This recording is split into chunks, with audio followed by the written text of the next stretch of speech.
മക്കൾ പഠിച്ച് നല്ല ഉയർച്ചയിലെത്തണം എന്ന് ആഗ്രഹിക്കുന്ന ഒരുപാട് മാതാപിതാക്കളുണ്ട്. ഇന്ന് ഞാൻ പറയാൻ പോകുന്ന വിഷയം അമയ്യ അഞ്ചു എന്ന് പറയുന്ന ഒരു പെൺകുട്ടിയും അതുപോലെ വിഷ്ണു രണ്ടുപേരും പ്രണയിച്ചു അവസാനം വിവാഹത്തിലേക്ക് എത്തി. പ്രണയിക്കുന്നത് എത്രാമത്തെ വയസ്സ് തൊട്ടാണ്? 12ാമത്തെ വയസ്സ്. അതായത് 11 വയസ്സ് കഴിഞ്ഞപ്പോൾ ആണ് അവരുടെ പ്രണയം മൊട്ടിട്ടത്. അന്ന് അമ്മയ്ക്ക് മൊബൈലില്ലായിരുന്നു.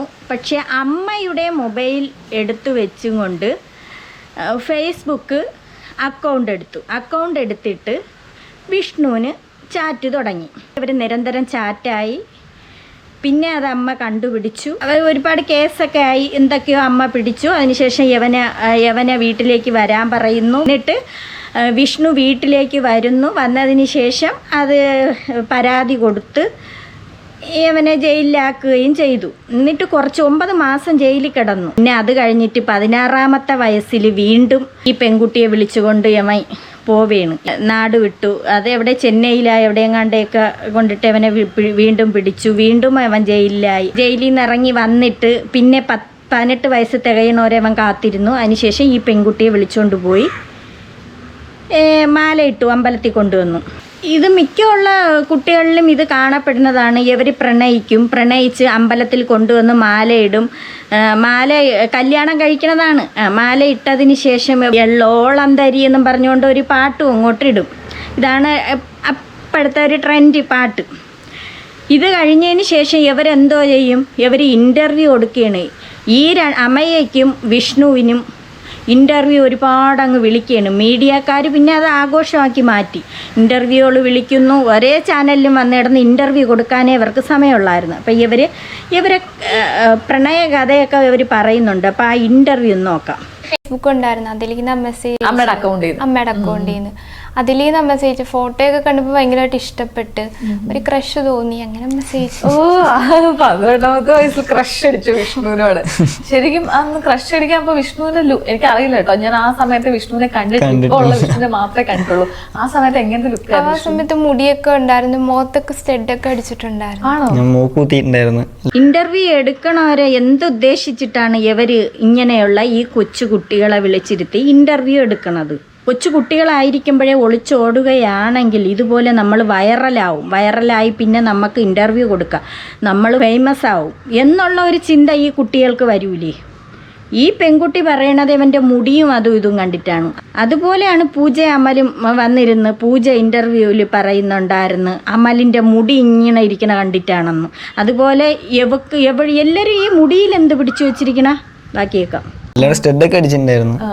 അങ്ങനെ എല്ലാം പോയി. ഇപ്പൊ എല്ലാം ഊരി. അതും ഇവിടെ തന്നെ കാരണം എല്ലാം ഊരിക്കോ വണ്ണ് പെണ്ണുങ്ങളൊക്കെ നോക്കുന്നുണ്ട്. കാരണം ആ പ്രായത്തില് ഇഷ്ടപ്പെട്ടത് അതൊക്കെ കണ്ടിട്ടാണ്. പിന്നെ ആൾക്കാര് കഞ്ചാവ് അങ്ങനെയൊക്കെ പറയുന്നതുകൊണ്ട് ഞാൻ വേണ്ടാന്ന് പറഞ്ഞു. അല്ലെങ്കിലും എന്റെ വീട്ടുകാരൊക്കെ പറയും. വീഡിയോ ഇട്ടപ്പോ തന്നെ ഈ സ്റ്റഡൊക്കെ മൂക്കിലും മുഖത്ത് മൊത്തം സ്റ്റഡൊക്കെ അടിച്ചു വെച്ചേക്കുമായിരുന്നു.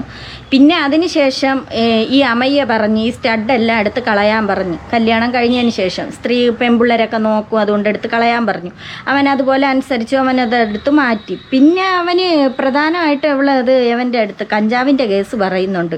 ഇവൻ അങ്ങനെയൊക്കെ ഉണ്ടായിരുന്നു, കൂട്ടുകെട്ടിൻ്റെ കാര്യങ്ങളും ഒക്കെ പറയുന്നുണ്ടായിരുന്നു. പുള്ളിക്കാരൻ ശരിയല്ല ഇങ്ങനെ പറയാൻ തുടങ്ങി. അപ്പൊ ഇതുകൂടെ കണ്ട പിന്നെ പറയണ്ട, അങ്ങനെ തന്നെ പറയത്തുള്ളൂ. അതൊക്കെ കൊണ്ട് നിർത്തിയിട്ട് പിന്നെ മര്യാദക്കാക്കി. അങ്ങനെ കുറച്ച് കാര്യങ്ങളൊക്കെ ഈ അമയ്യ പറഞ്ഞിട്ട് അതിനെ മാറ്റിയെടുത്തു എന്നാണ് പറയുന്നത്. അപ്പം നമുക്ക് ഇനി വേറെ ഒരു ഇന്റർവ്യൂ കാണാം. നിങ്ങളിപ്പോ 1 ഇയറായി കല്യാണം കഴിഞ്ഞിട്ട്? 1 ഇയർ കഴിഞ്ഞ് 3 മാസമായി. 1 വർഷം 3 മാസമായി കല്യാണം. നമുക്ക് ഇന്നലെ ആ കല്യാണ വീഡിയോ ഒന്ന് കാണാം ഫസ്റ്റ്.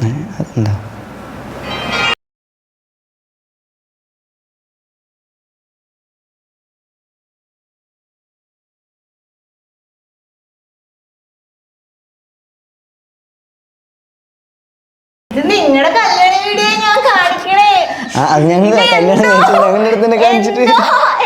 അന്തം വിട്ടിരിക്കുകയാണ്. അവരെ കല്യാണ വീഡിയോ അവിടെ കാണിക്കുന്നുണ്ട്. അന്ന് ഈ പെൺകുട്ടി അമയ്യ പാവാടയും ബ്ലൗസുമാണ് ഇട്ടിരിക്കുന്നത്. ചിപ്പൂല ഉണ്ട്. അത് അവർ അന്തം വിട്ട് നോക്കിക്കൊണ്ടിരിക്കുകയാണ്. മോശപ്പെട്ട കാര്യം കാണിക്കണവരും മുഖത്തൊരു എക്സ്പ്രഷൻ ഇല്ലാണ്ടിരിക്കുന്നു. അതൊക്കെ ഞങ്ങൾ കണ്ടു തന്നെയല്ലേ, ഞങ്ങൾ എപ്പോഴും കണ്ടുകൊണ്ടിരിക്കുന്നത്. ഞാൻ ഇടക്കിടക്ക് കാണും. ആ പാട്ട് പിന്നെ അത്രയും സെൻഡ് ചെയ്യണം. കാരണം പണ്ട് തൊട്ടേ എല്ലാവരും ഇടണോണ്ട് ഞാനും കല്യാണം കഴിയുമ്പോൾ തന്നെ ഇടണം. അങ്ങനെ നോക്കിട്ടോ. ഏത് പാട്ട്? എള്ളോളം തരി. അതാണല്ലോ ട്രെൻഡിങ് ആയിട്ട് ഓടിക്കൊണ്ടിരിക്കുന്നത്. ഇപ്പൊ കല്യാണം കഴിഞ്ഞിട്ട് 1 വർഷം കഴിഞ്ഞു. 19 വയസ്സായി, 18 വയസ്സായപ്പോൾ കല്യാണം കഴിഞ്ഞു. ഇപ്പം ഇവർക്കിടയിൽ കുറച്ച് വിഷയങ്ങളൊക്കെ ഉണ്ട്. അപ്പം അതിനു മുമ്പ് ഈ പയ്യനുമായിട്ട്, ഈ കല്യാണം കഴിച്ച ആ പയ്യനുമായിട്ട് പയ്യൻ്റെ കുറച്ച് കാര്യങ്ങളൊക്കെ ഈ പെൺകുട്ടി പറയുന്നുണ്ട്. അമ്മയ്യരടുത്ത് ചോദിക്കുന്നുണ്ട്, പഠിക്കണില്ലേ, +1 ആയതേ ഉള്ളൂ, പഠിക്കുന്നില്ലേ എന്ന് ചോദിച്ചപ്പോൾ എനിക്ക് പഠിക്കാൻ ഇഷ്ടമില്ല, ഞാൻ 8ാം ക്ലാസ് വരെ പഠിച്ചിട്ടുള്ളൂ എന്ന് വിഷ്ണു പറയുന്നു. പെൺകുട്ടിക്ക് പഠിക്കാനും താല്പര്യമില്ല. ജോലിക്ക് പോണ കാര്യം ചോദിക്കുന്നു. എനിക്ക് ജോലി ചെയ്യാനും വയ്യ, ഒന്നിനും വയ്യ. പക്ഷേ അവനെ ജോലിക്കൊട്ട് വിടേയില്ല. അവൻ പറയുന്നു, എന്നെ ജോലിക്ക് വിടൂല, ഞാൻ രാവിലെ എണീക്കുമ്പോൾ ജോലിക്ക് പോണ്ടാന്ന് പറയും. പിന്നെ ഇവൻ തന്ത്രപൂർവ്വമൊക്കെയാണ് ജോലിക്ക് പോണേന്നും പറയുന്നു. പിന്നെ ഇവൻ്റെ വീട്ടിൽ കൂട്ടുകാർ, ഇവൻ ഒരുപാട് ഫ്രണ്ട്സുകളുണ്ട്. അങ്ങനെ പോകുന്ന കാര്യമൊക്കെ അമ്മയ്യ ഇരുന്ന് പറയുന്നു. ഇപ്പോൾ അതാ അറിയാൻ കഴിഞ്ഞത്, ഈ പെൺകുട്ടി വേറൊരു പയ്യൻ്റെ കൂടെ പോയി. എന്നിട്ട് വിഷ്ണു വന്നിരുന്നും കൊണ്ട് കരഞ്ഞ് മെഴുകുന്നു. അവൾ പോയി. ഇപ്പം അവൻ്റെ കോലമൊക്കെ അങ്ങ് ഒരുമാതിരി ആയി, മുടിയൊക്കെ നീട്ടി വളർത്തി ഒരുമാതിരി ആയി. എൻ്റെ ഭാര്യ പോയി, അത് എൻ്റെ കൂട്ടുകാരൻ്റെ കൂടെ തന്നെ പോയത്. അവൾ പറയുന്നു അവൻ്റെ കൂട്ടുകാരനല്ല എന്ന്. അവൻ പറയുന്നു എൻ്റെ കൂട്ടുകാരൻ്റെ കൂടെയാണ് പോയത്.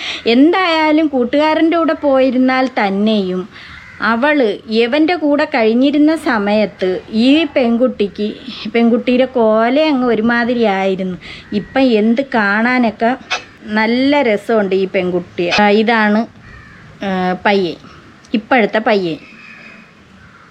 അവൾ നീർക്കോലി എത്തി നോക്കും കണക്ക് ജനലിൻ്റെ ഇടയിൽ കൂടെ അവൾ നോക്കുന്നുണ്ട്. അത്യാവശ്യം ഇപ്പം കാണാനൊക്കെ നല്ല രസമുണ്ട് അവളെ കാണാൻ. ഇപ്പം വന്നിരുന്നും കൊണ്ട് അവൾ ഒരു മെഴുകലുണ്ട്. അവൾ കരഞ്ഞ് മെഴുകണമല്ല, അവൾ ഓരോ കാര്യങ്ങൾ വന്ന് പറയുന്നുണ്ട്. ഇവളിപ്പോൾ അടുത്ത ഒളിച്ചോടയും ചെയ്ത് ഒളിച്ചോടിയതിന് ശേഷം അവൾ വന്നിട്ട് കുറച്ച് കാര്യങ്ങളൊക്കെ പറയുന്നുണ്ട്. അവൻ വന്ന് അങ്ങനെ പറയണു, ഇങ്ങനെ പറയുന്നു. ഹായ് ഗൈസ്, അപ്പോൾ എല്ലാവരും കുറേ പേര് കാര്യം അറിയാതെ എന്നെ കൊണ്ട് ഒരു ബ്ലോഗ് ഇടുന്നു പറയുന്നുണ്ട്. അപ്പം ഞാനിപ്പോൾ ആ കാര്യങ്ങൾ മൊത്തം നിങ്ങളെ കൊണ്ട് പറയുവാണ്. ഈ പ്രശ്നമെന്ന് വെച്ചാൽ ഞാനും വിഷ്ണുവായിട്ട് കുറച്ച് പ്രശ്നങ്ങളുണ്ടായിരുന്നു ഇങ്ങനൊരു ആടെ പേരിൽ. പക്ഷെ അന്ന് അങ്ങനെ ഒന്നും ഇല്ലായിരുന്നു. പിന്നെ ഇവനാണെങ്കിൽ എല്ലാവരെ കൊണ്ടും പറഞ്ഞു നടന്ന് ഞാനും അവനും അങ്ങനെ ഒരു കുറച്ച് ബന്ധമുണ്ട്, അങ്ങനെ ഉണ്ട്, ഇങ്ങനെ ഉണ്ടെന്ന് എന്തോ ഒരു ചുമ്മാ ഇതാക്കിയതാണ്. പക്ഷെ എല്ലാവരെ കൊണ്ടും പറഞ്ഞു നടന്നു. ഇനി പറയാൻ പറ്റാത്ത ആരുമില്ല. എന്നിട്ട് അവസാനം നീ എനിക്ക് വേണ്ട, അവൻ്റെ കൂടെ തന്നെ പൊയ്ക്കോ. പിന്നെ അവൻ പറഞ്ഞൊരു വോയിസ് ഉണ്ട്, ഇത് കേട്ടാ നിനക്ക് തന്നെ മനസ്സിലാവും. ഇത് നോക്കിക്കോളാം, എനിക്ക് എന്തൊക്കെ വേണം അതെല്ലാം നോക്കിക്കോ. അവിടെ എല്ലാം യൂസ് കഴിഞ്ഞു, നീ കുറച്ച് യൂസ് ചെയ്യണം. ഈ വോയിസ് നിങ്ങൾ തന്നെ കേട്ടാ അവൻ ഇത്രയൊക്കെ പറഞ്ഞതാണ്. പിന്നെ ഞാൻ എങ്ങനെ അവൻ്റെ കൂടെ പോകണം? പിന്നെ ഞങ്ങൾ തമ്മിൽ കല്യാണമൊന്നും അങ്ങനെ കഴിഞ്ഞിട്ടൊന്നുമില്ല. ജസ്റ്റ് ഇങ്ങനെ ഒരു ഇത് മാത്രമേ, നിയമപരമായിട്ട് ഞങ്ങൾ തമ്മിൽ കല്യാണമൊന്നും കഴിഞ്ഞിട്ടില്ല. ഇപ്പോഴാണെങ്കിൽ എന്നെ ഫുള്ള് ബ്ലാക്ക് മെയിലാണ്. നിങ്ങൾ തന്നെ പറ. പിന്നെ എനിക്ക് ഈ ടൈമിൽ കഞ്ചാവൊക്കെ ആദ്യം വലിക്കുമായിരുന്നു, അതെനിക്ക് അറിയാമായിരുന്നു. പിന്നെ ഇതൊക്കെ നിർത്തിയാലേ ഞാൻ വരത്തോളം. ഒന്നും അറിയാത്ത പ്രായത്തിൽ പ്രണയിച്ചു. 10 വയസ്സാകണ്ട കഴിഞ്ഞതേ ഉള്ളൂ. പ്രണയിച്ചു, പിന്നെ ഇരുന്നും കൊണ്ട് കല്യാണവും കഴിച്ച്. ശരിയാണ്, വീട്ടുകാർക്ക് അമ്മയ്ക്കൊന്നും ഇഷ്ടമല്ലായിരുന്നു. അമ്മയൊക്കെ ഇതിൽ നിന്ന് ഒരുപാട് പിന്തിരിപ്പിക്കാൻ നോക്കി. കൊച്ചുകുട്ടിയല്ലായിരുന്നു. 5 വർഷം കഴിഞ്ഞപ്പോഴത്തേക്ക് പോലും ഇത് നാട് വിടാൻ നോക്കി. എവിടെയൊക്കെയോ കൊണ്ടിട്ടാണ് പിടിച്ചത്. അപ്പോൾ ഇങ്ങനെ പ്രണയിച്ച് നടന്ന ഒരു കുട്ടി എന്തേലും പറയാം, ഒരുപാട് പിന്തിരിപ്പിക്കാൻ നോക്കി, എന്നിട്ടും കേൾക്കൂല. പിന്നെന്താണ് ചെയ്യേണ്ടത്? പിന്നെ സ്വയം ഇത് തീരുമാനം ഇങ്ങനെ പോയി. അത് ശരിയാണ്, കഞ്ചാവാണെന്ന് അറിയാമായിരുന്നല്ലോ. പിന്നെ എന്നിട്ടും അവിടെ കൂട്ടുകാരും ഒത്ത് യവൻ വെളിയിലൊക്കെ പോകുമായിരുന്നു. അതൊക്കെ ഈ പെൺകുട്ടി പറഞ്ഞ് നിയന്ത്രിക്കാൻ തുടങ്ങി. വെളിയിലോട്ട് അവനെ വിടാതെ ആയെങ്കിൽ തന്നെയും യവൻ പറയുന്നുണ്ട് ഇൻ്റർവ്യൂവിൽ, ഞാൻ ഒരു സ്റ്റെപ്പ് എടുത്ത് കാല് വെളിയിലോട്ട് വെച്ച് അവൾ എന്നെ വഴക്ക് പറയും. അതെന്തുകൊണ്ടാണ്? ഈ പെൺകുട്ടിക്ക് പേടിയാണ്. കൂട്ടുകാരുമൊത്ത് പോകുമ്പോൾ ഇങ്ങനെയുള്ള സ്വഭാവം ഉള്ളത് ഇവൾക്ക് അറിയാമായിരുന്നു. അതുകൊണ്ടാണ് ഇവൾ വിലക്കണത്. എത്ര നാൾ പിടിച്ചു വെച്ചുകൊണ്ടിരിക്കും? ഇങ്ങനെ പോയി കഴിഞ്ഞാൽ ഇങ്ങനെ ഈ സ്വഭാവം ഉള്ളവരെ ഒരിക്കലും നമുക്ക് മദ്യത്തിൻ്റെ അടുത്തും മറ്റേ ആ കാരണത്തിൻ്റെ അടുത്തും ഒന്നും, ആ 2-3 കാരണങ്ങൾക്ക് നമുക്ക് ഒഴിവാക്കാൻ പറ്റൂല. പിന്നെ ഈ പെൺകുട്ടിയുടെ വിധി എന്ന് കരുതാനേ പറ്റുള്ളൂ. അവനെ കൊണ്ട് പറഞ്ഞത് എന്നെ കൊണ്ട് എല്ലാം നിർത്തി എന്നാ പറഞ്ഞത്. പിന്നെ ഞാൻ അറിയാതെ ഈ കഞ്ചാവൊക്കെ വലിക്കാൻ തുടങ്ങി. എന്നെ കൊണ്ട് അറിയാതെ അപ്പൊ തന്നെ പറയും എന്നെ അത്ര ഇഷ്ടമുണ്ട്. എന്നെ ഇതൊക്കെ വലിച്ചിട്ടാണ് അവൻ ഇങ്ങനത്തെ സംശയരോഗമൊക്കെ കാണിച്ചത്. അപ്പൊ അതുകൊണ്ട് ഞാനിപ്പോ ശരിക്കും കാണിച്ചു കൊടുക്കുക ഇവനുമായിട്ടുള്ള ഈ ബന്ധം. ഇപ്പോഴാണ് ശരിക്കും ഇനിയാണ് കാണിച്ചു കൊടുക്കാൻ പോണത്. അത്രേ എനിക്കിപ്പോ പറയാനുള്ളൂ. കുറെ ഭർത്താവ് എന്ന് പറഞ്ഞ് ഇങ്ങനെ പുറകെ നടന്നു വരുന്നുണ്ട്. ഒരു ഭർത്താവ് ചെയ്യേണ്ട കാര്യങ്ങൾ കൂടിയല്ല ചെയ്യുന്നത്. എന്ന് വെച്ചാൽ ഒന്ന് നോക്ക് കൂടിയില്ലേ, എപ്പോ ചെക്കന്മാരെ കൂടി ഇരുന്നിട്ട് കഞ്ചാവ് വലിക്കണം, ആ ഒരു മൈൻഡ് മാത്രമേ അവനുള്ളൂ. എന്നെ നോക്കിയിട്ടില്ല. എനിക്കൊരു സാധനം വാങ്ങി തരണം എന്നൊന്നുമില്ല. ഞാൻ എന്തെങ്കിലും ചെയ്യണമെങ്കിൽ ഞാൻ ഒറ്റയ്ക്ക് പോയി ചെയ്യണം, അങ്ങനെയൊക്കെ തന്നെ. പിന്നെ അത് മറ്റേ അതിലോട്ട് പോയി കഴിഞ്ഞാൽ ആ സ്വഭാവങ്ങൾക്കൊക്കെ വ്യത്യാസം ഉണ്ടാവും. അപ്പോഴേ ഈ പെൺകുട്ടിയുടെ കാര്യങ്ങളൊന്നും ശ്രദ്ധിക്കാതെയായി, അവളെ കൂടെ ഒത്തിരി അങ്ങോട്ടോ ഇങ്ങോട്ടോ ഇറങ്ങാനോ ഒന്നും ഇല്ലാതെയായി, ഒരുമിച്ച് എവിടെയെങ്കിലും വരവും പോക്കും ഒക്കെ കുറഞ്ഞ്, പിന്നെ അതുപോലെ വീട്ടിലായാലും ഒറ്റപ്പെട്ടിരിക്കണം, അങ്ങനെയൊക്കെയുള്ള കാര്യങ്ങളൊക്കെ വന്നപ്പോഴത്തേക്ക് അവളൊരു സ്വയം എടുത്ത തീരുമാനമായിരിക്കാം ഇങ്ങനെ വേണ്ട എന്ന്. അവൻ ഇറങ്ങിപ്പോയാൽ പിന്നെ കയറി വരണത് എപ്പോഴെങ്കിലും ആയിരിക്കും. ഇങ്ങനെയൊക്കെയുള്ള ഒരുപാട് കാരണങ്ങളുണ്ടെന്നാണ് ഇത് പറയണത്. ഞാൻ ഈ പറയുന്ന അബീന്ന് പറഞ്ഞ അവന്റെ കാര്യങ്ങൾ പറഞ്ഞത്. പിന്നെ അവനുമായിട്ട് എനിക്ക് അങ്ങനെയുണ്ട് ഇങ്ങനെയുണ്ട്, അവന്റെ കൊച്ചാണ് എന്റെ വയറ്റില് എന്നൊക്കെ എല്ലാരെയും വിളിച്ച് പറഞ്ഞു കൊടുത്തു. അതിന്റെയൊക്കെ ആവശ്യം എന്താണെന്ന് അങ്ങനെയൊക്കെ പറഞ്ഞു കഴിഞ്ഞിട്ട് ഇപ്പൊ കരഞ്ഞിട്ട് എന്നെ കാണിക്കുക. എനിക്ക് കുറെ വീഡിയോ ചോദിച്ചുണ്ട്, കാരണം ഞാനിപ്പോ ചാവാൻ പോകും എന്നൊക്കെ പറഞ്ഞു. പക്ഷെ അങ്ങനെ ഒന്നുമല്ല. പിന്നെ എന്നാ ഇത് അങ്ങനെയൊക്കെ ചാവാൻ പോണെന്നൊക്കെ പറയണൊക്കെ അതൊക്കെ അവന്മാരെ അഭിനയമാണ്. ഈ കഞ്ചാവൊക്കെ അടിച്ചു കഴിഞ്ഞാൽ അവന്മാർക്ക് വിവരമൊന്നുമില്ല. അത് ചിലപ്പോൾ ആയിരിക്കാം ഈ പെൺകുട്ടി ഒരുപാട് അനുഭവിച്ച് കാണുമായിരിക്കാം. എന്നാൽ ഇപ്പം അത് ചിന്തിക്കുന്നുണ്ടായിരിക്കും. എനിക്ക് അന്ന് ഈ ബുദ്ധി തോന്നണ്ടായിരുന്നു, എൻ്റെ വീട്ടുകാർ പറഞ്ഞിട്ട് കേൾക്കാതെ ഇത്രയും നാൾ അവൻ്റെ പിറക്കേന്ന് നടന്നതല്ലേ. ആദ്യമൊക്കെ അവൻ മയക്കിയെടുത്ത് ഈ കുട്ടിയെ തന്ത്രപൂർവ്വം ഇവൻ്റെ വശത്താക്കി എടുത്തായിരുന്നു. അപ്പോൾ ഇവള് വിചാരിച്ച് അവൾക്കോ ഇവളെ ഭയങ്കരമായിട്ട് സ്നേഹിക്കും. പക്ഷെ ആ ഇൻ്റർവ്യൂവിലൊക്കെ പറയുന്നുണ്ട്, ഞാൻ ജോലിക്ക് പോവും, അവൾ ഇന്നത് വാങ്ങിച്ചു തരാൻ പറഞ്ഞാൽ വാങ്ങിച്ചു കൊടുക്കും എന്നൊക്കെ പറയുന്നുണ്ട്. ഒരു ഭാര്യയ്ക്ക് കൊടുക്കേണ്ട സ്നേഹവും കെയറിങ്ങും അവൻ കൊടുത്തില്ല. നിങ്ങളെ ഒരുമാതിരി മോശമായിട്ട് പോലെ അത്രയ്ക്ക് വൃത്തികേടായിട്ട് പറഞ്ഞു. നീ എടുത്തോ, എന്റെ യൂസ് ഒക്കെ കഴിഞ്ഞ്, നീ എടുത്തോ, ഇനി എനിക്ക് വേണ്ട, അങ്ങനെ അത്രയ്ക്കും ബാഡായിട്ടാണ് പറഞ്ഞത്. ഇനി നീ ഇങ്ങനെ കുറച്ച് നാൾ കൊണ്ട് ഉപയോഗിക്കുക, അങ്ങനെയാണോ ഒരു ഭർത്താവെന്നൊക്കെ പറഞ്ഞാൽ ഇങ്ങനെയൊക്കെയാണോ പറയേണ്ടത്? ഇങ്ങനൊന്നും അല്ലല്ലോ. എന്നിട്ട് കുറെ ഇപ്പൊ ഇങ്ങനെ കരഞ്ഞു വരുന്നത് എന്തുകൊണ്ടാന്ന് എനിക്ക് മനസ്സിലാവുന്നില്ല. അവന്റെ എല്ലാ കാര്യങ്ങളും അവൻ ഉപയോഗിച്ച് കഴിഞ്ഞ് ഇനി മറ്റവൻ്റെ അടുത്ത് പറയണ ഇനി നീ കൊണ്ടുപോയി ഉപയോഗിക്കുന്ന, അങ്ങനെ ഏതെങ്കിലും ഒരു ഭർത്താവ് പറയൂ? വീട്ടിലെ കാര്യങ്ങളും അവന്റെ കാര്യങ്ങളും ജോലിയില്ല എല്ലാം അറിഞ്ഞിട്ടാണ് ഞാൻ അവനെ നോക്കിയത്. പക്ഷെ എന്നിട്ട് എനിക്ക് ഇങ്ങനെയൊക്കെയാണ് കിട്ടിയത്. പിന്നെ ഇനിയിപ്പോ പിന്നെ ഞാൻ ചെല്ലണമെന്ന് പറയുന്നുണ്ട്. അതെന്തിനാന്ന് എനിക്ക് മനസ്സിലാവുന്നില്ല. ഇത്രയും കാര്യങ്ങൾ അറിഞ്ഞിട്ടും പിന്നെയും ചെല്ലണം. പിന്നെ അന്ന് രാത്രി ഞങ്ങൾ ആ ടൈമിൽ പ്രശ്നം നടക്കുന്ന ടൈമിൽ ഞാൻ തിരിച്ചില്ലായിരുന്നു. അപ്പൊ അന്ന് രാത്രി ഇതുപോലെ ഒരു 1 മണി 2 മണിയായി. അതുപോലെ എന്നെ അടിക്കാനൊക്കെ വന്ന് എന്നെ ഇവിടേക്ക് അടിച്ചിട്ടുണ്ട്, കണ്ണിന്റെ ഇവിടേക്ക് ഇട്ട് അടിച്ചിട്ടുണ്ട്. എന്നെ അടിക്കാനൊക്കെ വന്നിട്ട് എന്നെ രാത്രി അവിടുന്ന് ആ പ്രശ്നത്തിൽ നിന്ന് കയറ്റി വിടുന്നത് തിരിച്ച് തമിഴ്നാട് പോലീസാണ് പാലക്കാട് കയറ്റി വിട്ടിട്ട് പാലക്കാട് നിന്ന് ഞാൻ ഇങ്ങോട്ട് എറണാകുളം വന്നത്. അത്രയും പ്രശ്നം അവിടുന്ന് ഞാൻ അത്രയ്ക്കും പേടിച്ചിട്ടാണ് വന്നത്. എനിക്ക് പുറകെ ചിലപ്പോൾ ഉണ്ടാവുമെന്ന് പറഞ്ഞിട്ട് എന്നെ കാണാൻ വേണ്ടി 2 ദിവസം എറണാകുളത്ത് വന്ന് നിന്നിട്ട് എറണാകുളത്ത് നിന്ന് കുറെ ആൾക്കാരെ ഫോൺ മേടിച്ച് വിളിക്കാനൊക്കെ നോക്കിയതാണ്. ഇവിടെ വന്നിട്ട് പ്രശ്നം ഉണ്ടാക്കുമെന്നൊക്കെ പറഞ്ഞു. ഇപ്പൊ ഫുള്ള് എനിക്ക് മൊത്തത്തിൽ എന്നെ ഇതാക്കുമെന്ന് പറഞ്ഞു. ഈ പെൺകുട്ടി അങ്ങനെ ഇപ്പോൾ വേറൊരു പയ്യൻ്റെ കൂടെ പോയിട്ടുണ്ട്. ഇവനെ കാണുമ്പോഴേ അറിയാം ഫ്രോഡാണെന്നുള്ള, കാണുമ്പോഴേ അറിയാം. ക്രിമിനലിൻ്റെ ഒരു ലുക്കുണ്ട് അവനെ കാണുമ്പോൾ. മുടിയൊക്കെ അങ്ങോട്ട് നീട്ടി വളർത്തി ഒരുമാതിരി ആയിട്ടാണ് നടക്കുന്നത്. ഇപ്പം ഈ പെങ്കൊച്ചിനെ കാണാൻ തന്നെ എന്ത് നല്ല ഇത്. അവൾ വേറൊരുത്തൻ്റെ കൂടെ പോയെങ്കിലും അവളിപ്പോൾ കുറേയൊക്കെ നല്ല ഒരു മുഖത്തൊക്കെ നല്ല ഒരു ഐശ്വര്യവും ഒരു സന്തോഷവും അങ്ങനെയൊക്കെ ഈ കുട്ടിയിൽ കാണാൻ കഴിയുന്നുണ്ട്. ഇനി ഈ ജീവിതം എന്തായി തീരുമെന്ന് അറിഞ്ഞുകൂടാ. വിഷ്ണുവിനെ ഓരോ കേസിൽ പിടിച്ചതായിട്ടൊക്കെ ഈ അമ്മയ്യ വന്നിരുന്ന് പറയുന്നുണ്ട്.